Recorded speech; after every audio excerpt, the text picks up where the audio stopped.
Hey, families, we are glad that you are joining us again for another podcast video episode. Today, we are talking about internet safety, and we want to talk about different ways to keep children safe on the internet. Before we start, though, we do have a special guest with us today. This is Detective Adelle Davis, and she is from Anderson County Sheriff's Office. She is an investigator for ICAC, which is Internet Crimes Against Children.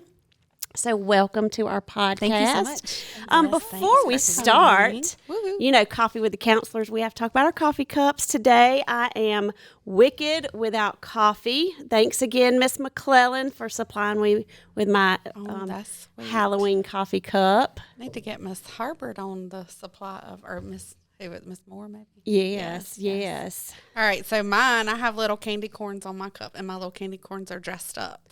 So I got a bat and Frankenstein, a little pirate, and a witch. It's cute. So cute. My coffee cup is borrowed today. It says Happy Meowoween with a cat on it in a Halloween sweater, because who doesn't love a cat in a sweater? Absolutely. There you go. I don't. I'm terrified of cats, but that's okay. It's super cute. Yes.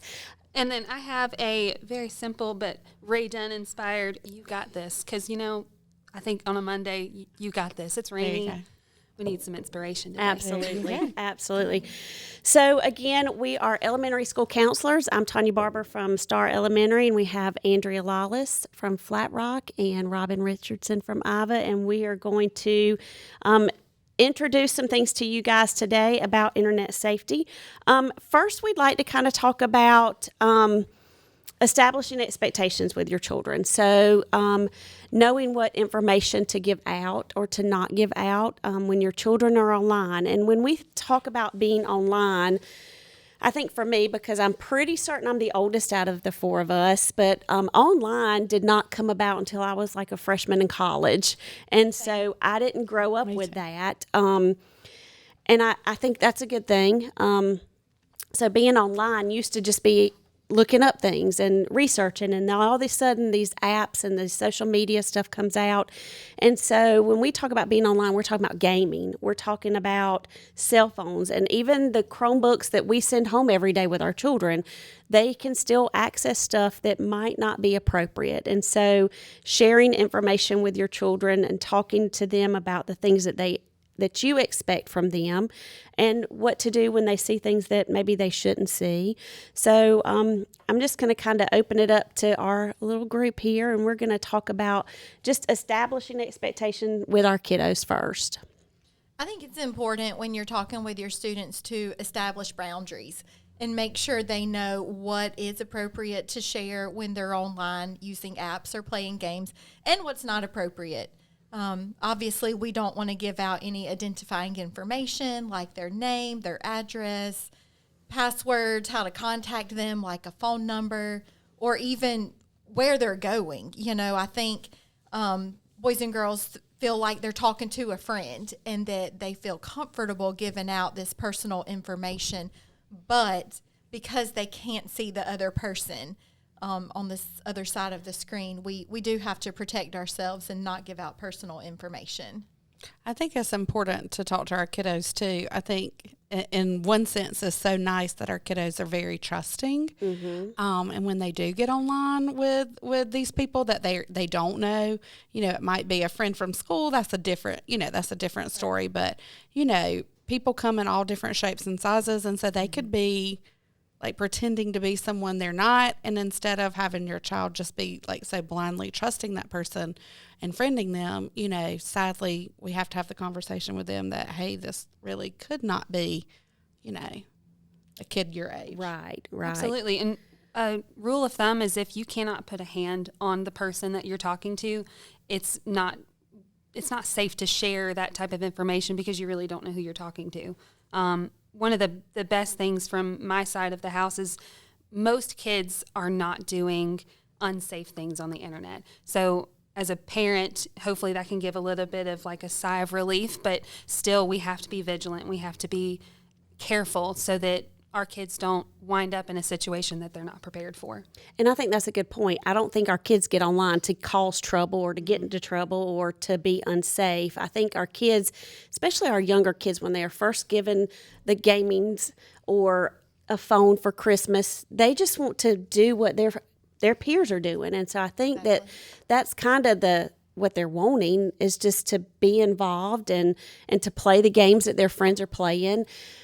But we have to decide as a family what's appropriate at our house might not be appropriate at somebody else's house. And just because somebody else has that cool new app on their phone doesn't mean that we're going to have that at our house. So I think setting those expectations with your kids and saying, those things about, we're not going to download this app yet. You're not old enough. Or maybe this app, you can use this app, but we can't turn on the chat features because there's lots of ins and outs on apps and social media things that we're going to touch on a little bit later too as well. You know what? I think that's a great point that you said maybe your student is not old enough for that app. I know sometimes as a parent, you feel like you have to say no a lot. Mm-hmm. And I think that's a great way to blame it on the app. If as a parent you don't want your child involved in something and they're really pushing for it, just say, sorry, you're not old enough to do that. Mm-hmm. And a lot of the social media, Instagram, Facebook, all of those, Snapchat, most of that does have a age requirement.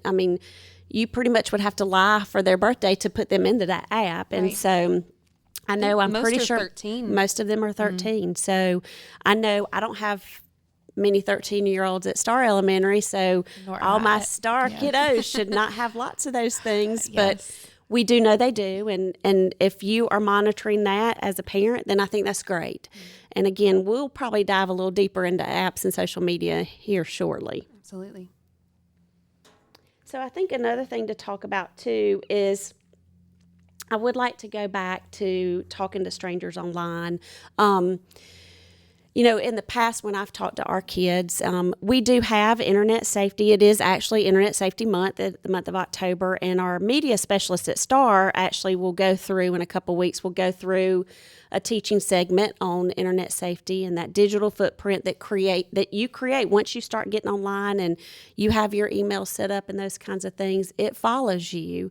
But one thing that we do talk about is chat rooms and the fact that a lot of things that we let our kids just sit and play on, whether it's watching videos on YouTube, whether it's online gaming, almost all of them have a private chat area. And so making sure that we don't allow our kids to fall into some of the tricks maybe or some of the things that we see in the online chats.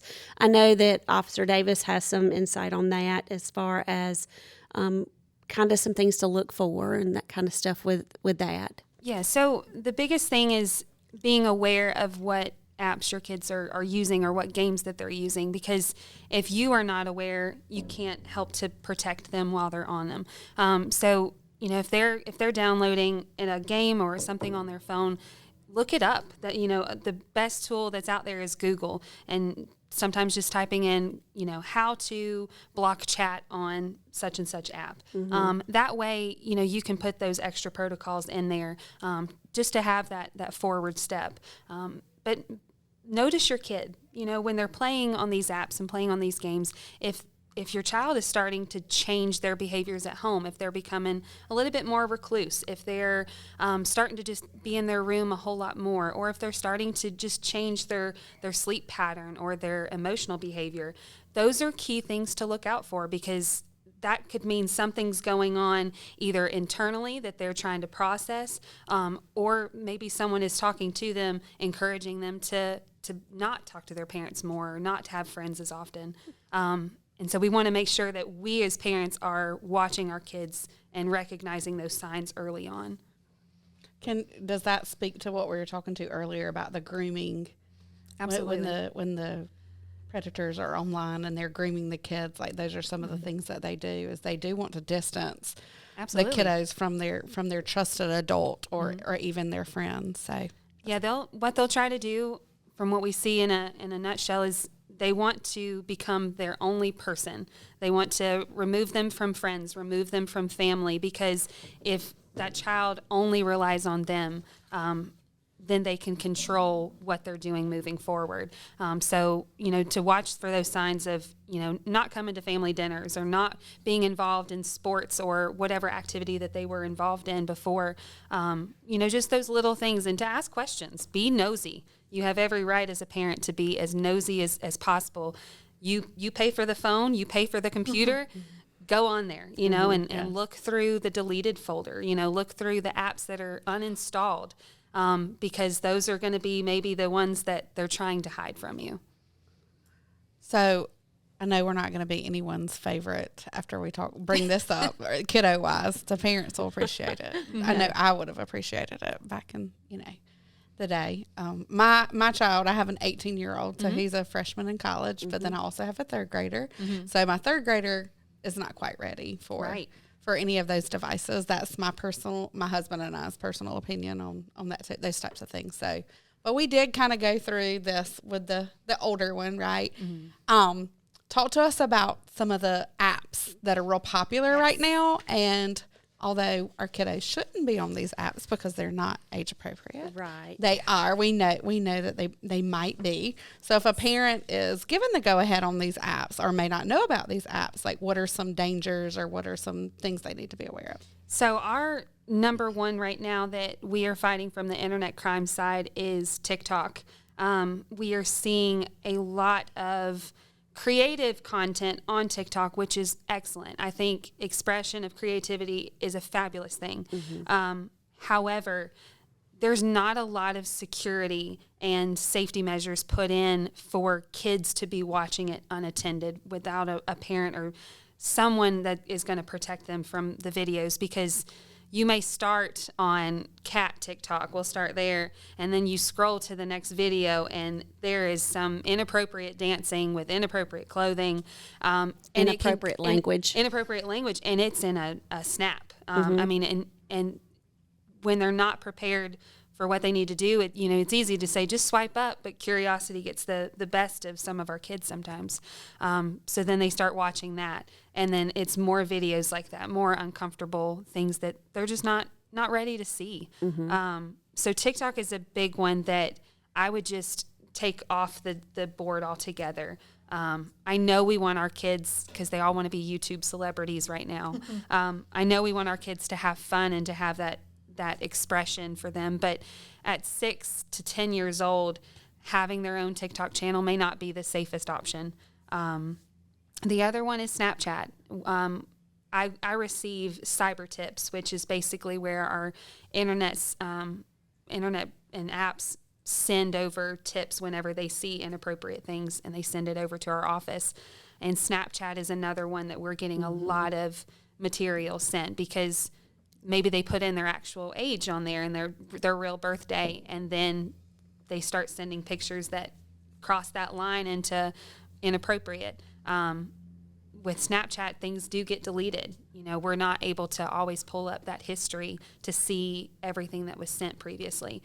And you can just add somebody randomly. You don't even have to know their name, and then they can get instantly sent a picture or a video, something that's uncomfortable. So being aware of what they receive on Snapchat. If they're going to use it, monitor it as best as you can. Know all the passwords for it, as well as there's a folder in there that's a privacy folder, and it requires a passcode. Know that passcode, because sometimes that can be the material that they're trying to keep hidden from the parents. And it doesn't say privacy folder. It says for your eyes only. And so I know in the past I've had to go and look through that myself at times. And so knowing that passcode, so not just knowing the password to get in, there's places, I think, in almost all social media where they can hide things. And then hiding apps on the phone is another big thing too. Yeah. One of the biggest things, besides using one of those calculator folders to hide the apps, is they're just uninstalling them. So while they're at home, it's uninstalled. They're not getting notifications for it. The parents aren't aware of it. And then when they either go to bed or go to school, they're downloading the thing back and getting all the notifications, getting caught back up, posting pictures, and then deleting it again whenever they go home. In a recent case of mine, we were discovering that she had 4 different social media accounts on one platform that the guardians were not aware of. So that's big when we're talking about they're smart. These kids are very, very smart. And so they learn the loopholes because Miss Sally Joe learned how to hide it appropriately and didn't get caught with it. And so they go home and they're like, hey, learn this route. And they're sneaky, but we have to be smarter than them and be prepared. Yes. I also think, too, if we can bounce back to some more of these apps, I think you were telling me about a couple of messaging apps that we might want to watch out for as parents as well. Kik Messenger is one that's a big messaging app right now because a lot of that material, again, you can delete it and there's no way to pull it back up. We as law enforcement do try as every possibility that we can to bring those messages back, but sometimes we don't get to them. Kik is another one. They can get into a chat room and content can just get shared without you even realizing it. You can be into a chat room, again, for cats, and then some person gets in there with ill intent, sends something that's inappropriate, and everyone in that group has been affected by it. Right. As well as with Facebook and Instagram, those are still popular. I know a lot of the younger generation is starting to pull away from Facebook. That's for the old people. I still have a Facebook. Like us. That's for the older people. But Instagram is big, and knowing everyone's wanting to keep their pages public so that they can gain more followers and get more attention and become famous. So, just being aware of what kind of content that they're posting, as well as the direct messages. They can also receive messages in there, receive messages through Facebook, and even through TikTok. You can have private chats on there too. I think, too, one point that this isn't really on internet safety, but you did mention on Instagram getting the likes and things like that. I think that's something else that our kids probably as they get older, maybe not so much our elementary kids, but as they move 4th, 5th grade into middle school, it's like they want that instant gratification. They want to be liked by so many people, and that's just not a reality when it comes to making friends and how you treat others. And that brings us to a little bit of a point of when you are behind your screen, whether it's on the computer, whether it's on your cell phone, if you wouldn't say it to somebody in person, then we shouldn't say it online either. And, I think we do lessons on that stuff that coincides with our bullying lessons. And for you to say it behind a screen, it's just hard, and it's hard to deal with, and it's hard to explain to students, why we shouldn't do that. But if you can't say it to somebody in person, then you definitely shouldn't say it when you're online. And then, I think back to the social media, it's talking about our kids, like, what if I see something? What do I do? As a parent, what do I do? As a kid, what do I do if I see something? I don't know if I'm sure y'all remember, but a couple years ago, the YouTube and the big clown or whatever that was popping up and saying stuff, and I think we were trying to address it without scaring kids, but talking to kids about sharing, if you see something, how do I share that with my parents? And I think that we have to have that open line of communication with our kids, and they need to feel comfortable coming to us as parents, even if it's scary, to talk to us about what they see. And on the other hand, scary, even if it's silly, because I know for us, because we didn't grow up in an era of social media and things like that. But when my kiddos here are talking about being upset because they didn't get so many likes or whatever on it, to me, that just seems so silly or so trivial, and I never want to invalidate their feelings, of course, but as a parent, I could see myself even being like, are you kidding me? That, get on with that, Matt, or whatever. But really, that is a one of their valid concerns, a fear of theirs, Mm-hmm. is just like the fear of missing out or the fear of not being liked or accepted. or accepted. Social media right. wise. Mm-hmm. And we do a lesson on that. I know the three of us when we talk with our fifth graders, but just that, like, your self-worth is not tied up in social media. in the social media or getting one of those likes. And I think that is one of the dangerous things outside of the grooming part and the messaging part, just like for social emotional health. I think one of the hardest things for me to get through to kiddos is like, I'm not your parent. And so, you know, if your parent is okay with you having a phone or being on social media, then, you know, that's between you and your parent. But this is why I think it's so difficult for kiddos in fifth grade, fourth grade, we even have some in third grade, to have social media, not the phone itself, but the social media piece, is because they're not ready for those. They're very impressionable at this Right. age, and if all that they're seeing is the Instagram models per se, where it's this perfect human being who, you know, we know as adults they've probably been photoshopped and airbrushed, and, you know, every little flyaway hair is gone. But a kid sees that and is like, wow, that person's beautiful because that picture is beautiful. But that's not a realistic expectation. But that's what all of our younger generation is wanting to have, that Instagram life, that model life where everything in their world is perfect and everything is just is glorious. It's like it's a filtered not. life. Yes. You know? And then even when they're like have little friends over or something and they filmed a TikTok together and they posted it, and then, oh, well, why didn't, you know, they don't like me now. So it does start like a lot of unnecessary drama. I don't know if y'all see that at your school or not, but a little bit. yeah. A little Sometimes. bit. So, yeah.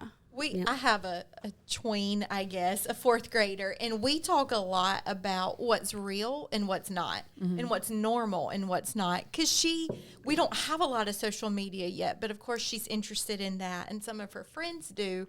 And so I look for opportunities to talk about the positives of that, the negatives of that, but also what is real and what's not. Like, yes, this picture's perfect, but look at this picture where everybody's, you know, like fussing at each other. Like when you take a family picture, Oh, you have a absolutely. couple of mess ups before you get the perfect It's one. more than a couple at our house. If you even ever get the perfect one, you know, and Yes. but when students are looking at social media, they don't see that.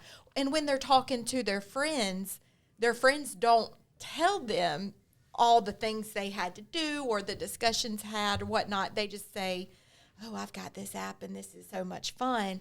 And so I think it's really important to have open communication with your kids and show them real versus not real, and ask for their thoughts and opinions, and just, you know, to try to come to good decisions together. I think, too, when we talk about Instagram and things like that, a lot of times in my mind, we're thinking about our girls, because a lot of our boys are not really into that. So if we take it and we think about it from a boy angle, I'm thinking about online games. And I know my poor son, bless his heart, I was a stickler. Like, he didn't get Grand Theft Auto until he's like 16. And then we had to have it muted. His headphones had to be unplugged because that's just not one that I'm in love with, because it is very, very street oriented. Lots of foul language, lots of music with lots of foul language, and Lots of situations that Yes, are that very are adult. very adult Very, very situations, adult. and very, in a lot of instances, very violent situations. And so I just, he just didn't get that game until he was later. I mean, we're not going to go into ratings or anything, but, they do stamp a MA on those things for a reason. It's for But I mature think sometimes audience. we're desensitized too to Absolutely. like the violence as adults. Like, we're thinking of it from our lens and not necessarily from our. And I'm guilty too. So like, I have boys. So I definitely this pertains more for the gaming part for me, because both of my boys. Well, the oldest one not so much, but he was, and the younger one definitely. They love the gaming and stuff. But even the the Roblox that they like to play and stuff. Yes. I mean, the chat feature there is super, super concerning to me, because they'll just pop up. But I think too, if you were to take just a few minutes, and by no means are we saying don't give your kids video games, because I can remember Ty trying to teach me how to play Call of Duty, and it was fun. It was time I spent with him. But take a minute and say, you know what, I want you to play this, and we're going to unplug you. We're going to unplug the headphones, the mic. I want to hear what the friends that you have on here, what you're playing with. Like Ty was playing with some kid from China one time, and I was like, what are they talking about? He goes, I don't know, he's from China, Mama. So I mean, there's just unplug them. There was something, I think it was something you shared when you came a couple years ago, that ABC, I think, did, where they unplugged the gaming and unmuted it, and they were just floored at the language that even in the chat room, the 4 people that were playing the game with these 10-year-olds were using, not knowing these were 10-year-olds, because you could be playing with a 45-year-old man sitting in Germany somewhere and just not know who you're playing with. And so I think really understanding the game and the extra added features to the game, like the chat rooms, but also explaining the difference between real and game life. I have lots of kids at my school that live in that game world all the time, and they don't understand the difference. They don't, there's times I feel like that is their life. They only center around that game. And so at school, you can really tell some of the conversations you have with them. I don't know that they know that's not real. It's like they live in this little fantasy world of theirs, and it's okay to play games, but they have to know the difference between this is a game situation and this is real life. We don't have extra lives. We don't have 3. Absolutely. It makes me think of the Jumanji reference with The Rock and even the old school Jumanji video, but you don't have 3 lives. It's just this one. And so making sure that your kids know that that is not real. That is a game. And in games, you might have extra lives, but you don't here. Right. Well, and from a science background, it takes about 3 days for your brain to fully stop seeing and processing the images that you're seeing. And so if your child is playing a game every single day for 5 to 6 hours a day and is not getting much of a break and is going to school and then jumping right back into the game and being lost in that world, your brain doesn't have time to just kind of throw it off to be like, oh, okay, that's just an alternate reality. It starts to actually encompass into your everyday function. And so you do need a break. Sometimes you just need a digital break to be like, I know first thing in the morning, a lot of times we pick up a phone and it's like, what's going on in Facebook world? It's not a good thing to wake up to, because you can automatically start with stress. Same with the kid, but they don't know how to process, like, this is just a lot of information and a lot of just stuff in their brain mixed into regular world, trying to learn cursive or trying to learn math, and they're going, well, I got to get back because I've got to get my likes up or my stats Your up. streak, my right? streak. Is that still a thing? It is still a thing. It very much is. I feel like such a boomer. It is still a thing. Oh, gosh. All right. So we've thrown a lot of information out to parents, but like if they want to, everything we've talked about, encompass it in 1 or 2 different places that they could go, reach out. Where would you suggest? The first I would start is parentaltools.org. This is a site that will allow you to learn how to block content by age rating. You can work on controlling spending on games if that's a concern, if you've got a card attached to a game.